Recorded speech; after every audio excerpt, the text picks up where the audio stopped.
क्या आप अपने मन के गुलाम हैं या मन आपका सेवक है? क्या आपके विचार आपकी ज़िंदगी को संचालित करते हैं या आप अपने विचारों को दिशा देते हैं? सनातन धर्म कहता है कि मन पर विजय प्राप्त करना जीवन पर विजय प्राप्त करने के समान है। लेकिन सवाल ये है कि ऐसा कैसे करें? जय श्री राम, राधे राधे। स्वागत है आपका हमारे चैनल पर, जहां मैं सनातन धर्म के अनमोल ज्ञान और जीवन के गहरे रहस्यों को सरल भाषा में प्रस्तुत कर रही हूं। आज के इस विशेष एपिसोड में हम सनातन धर्म के ग्रंथों और ऋषियों के उपदेशों के माध्यम से समझेंगे कि मन को अपने नियंत्रण में कैसे रखा जा सकता है। तो अंत तक जुड़े रहिए, क्योंकि यह वीडियो आपकी सोच को बदल सकता है। मन क्या है? सनातन धर्म का दृष्टिकोण। सबसे पहले हमें समझना होगा कि मन क्या है। हमारे सनातन शास्त्रों के अनुसार मन 5 इंद्रियों और आत्मा के बीच का सेतु है। मन शरीर और आत्मा के बीच का पुल है। यह न तो पूरी तरह भौतिक है, न ही पूरी तरह आध्यात्मिक। भगवत गीता में भगवान श्री कृष्ण ने कहा है, मनुष्य का मन उसका सबसे बड़ा मित्र भी है और सबसे बड़ा शत्रु भी। यदि मन को वश में कर लिया तो यह आपका सबसे बड़ा साथी बन सकता है, लेकिन यदि इसे भटकते रहने दिया तो यह आपको विनाश की ओर ले जा सकता है। मन का स्वभाव चंचल है। उपनिषदों में इसे बंदर की तरह चंचल बताया गया है। यह एक पल में सुख के विचार देता है तो दूसरे पल में दुख में डुबा सकता है। प्रश्न: तो हम इस चंचल मन को कैसे स्थिर और नियंत्रित करें? यही आज का चर्चा का विषय है। यह प्रश्न केवल आज के समय का नहीं है, बल्कि हजारों वर्षों से हमारे ऋषियों, मुनियों और ग्रंथों ने इस पर गहन चिंतन किया है। गीता, उपनिषद और योग दर्शन में इस विषय पर विस्तृत चर्चा है। तो आइए हम समझें कि मन क्या है, इसे क्यों और कैसे नियंत्रण में रखना चाहिए। मन को नियंत्रित क्यों करना चाहिए? मन को नियंत्रित करना क्यों ज़रूरी है? यदि मन को नियंत्रित नहीं किया गया तो यह हमारे जीवन को भटकाव की ओर ले जा सकता है। मन अस्थिर हो तो न हम ध्यान कर पाते हैं, न ही जीवन में संतुलन बना पाते हैं। सनातन धर्म में कहा गया है कि यदि आप अपने मन पर नियंत्रण नहीं रखते तो यह आपको भौतिक इच्छाओं, क्रोध, लोभ और मोह के जाल में फंसा देगा। एक उदाहरण: महाभारत में दुर्योधन ने कहा था, जानामि धर्मम न च मे प्रवृत्ति, जानामय धर्मम न च मे निवृत्ति। दुर्योधन को पता था कि वह गलत कर रहा है, लेकिन उसका मन इतना अशांत था कि वह खुद को रोक तक नहीं पाया। मन को नियंत्रण में रखने का अर्थ है सही निर्णय लेना, जीवन को संतुलित बनाना और आत्मा के वास्तविक आनंद का अनुभव करना। अगर आप नदी की धारा को नियंत्रण में नहीं रखेंगे तो वह बाढ़ ला सकती है, लेकिन जब आप उसे बांधकर सही दिशा देंगे तो वही ऊर्जा बिजली और सिंचाई में काम आ सकती है। उसी प्रकार नियंत्रित मन को आपको सफल, शांत और आत्मानंद से भरपूर बना सकता है। मन को नियंत्रण में रखने के 5 प्रमुख उपाय। पहला, ध्यान, मेडिटेशन। ध्यान सनातन धर्म की सबसे पुरानी और प्रभावी विधि है। ध्यान मन को स्थिर करने का सबसे शक्तिशाली उपाय है।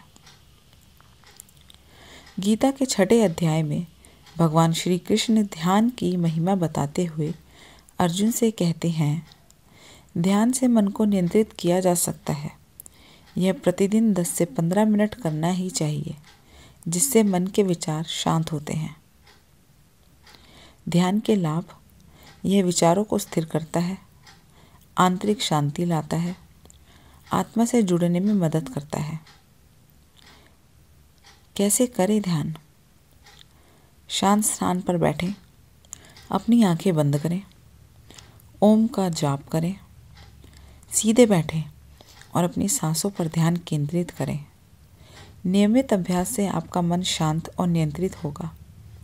यदि विचार आए, उन्हें जाने दें और दोबारा सांसों पर ध्यान लगाएं। दूसरा, मंत्र जाप। मंत्रों की शक्ति अद्भुत है। सनातन धर्म में मंत्र शक्ति का विशेष महत्व है। मंत्र जाप से मन की ऊर्जा सही दिशा में लगाई जा सकती है। ओम, श्री राम, गायत्री मंत्र या ओम नमः शिवाय इत्यादि का जाप मन को एकाग्र करता है। गीता में भगवान कृष्ण कहते हैं, यज्ञानाम जपयज्ञोस्मय, यानी सभी यज्ञों में जाप यज्ञ सबसे श्रेष्ठ है। इन मंत्रों के नियमित जाप से न केवल मन एकाग्र होता है, बल्कि यह धीरे धीरे नकारात्मकता विचारों को भी दूर करता है। तीसरा, शास्त्रों का अध्ययन। मन को नियंत्रित करने के लिए सही ज्ञान आवश्यक है। भगवद गीता, उपनिषद और रामायण के जैसे ग्रंथों का अध्ययन मन को ही सही दिशा देता है। गीता का यह श्लोक, जिसमें श्री कृष्ण कहते हैं, न ही ज्ञानेन सदृशम पवित्रमिहि विद्यते, ज्ञान से बढ़कर कुछ भी पवित्र नहीं है। इन ग्रंथों का अध्ययन करने से जीवन की गहरी समझ मिलती है और मन को नियंत्रित करने की प्रेरणा मिलती है।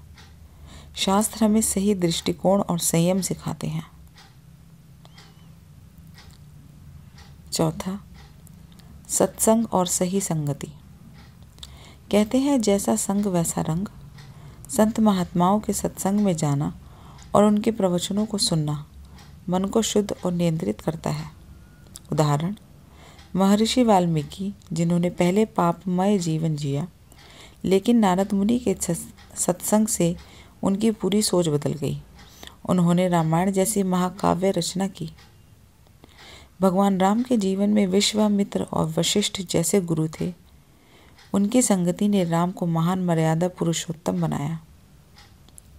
सही संगति न केवल आपको सही दिशा देती है, बल्कि आपकी सोच को भी सकारात्मक बनाती है। पांचवा, अनुशासन और संयम। मन को नियंत्रित करने के लिए अनुशासन ज़रूरी है। सही समय पर सोना, उठना, मेडिटेशन जैसे अभ्यास करना ज़रूरी है। गीता में कहा गया है, संतुलित जीवन शैली ही मन को नियंत्रित करती है।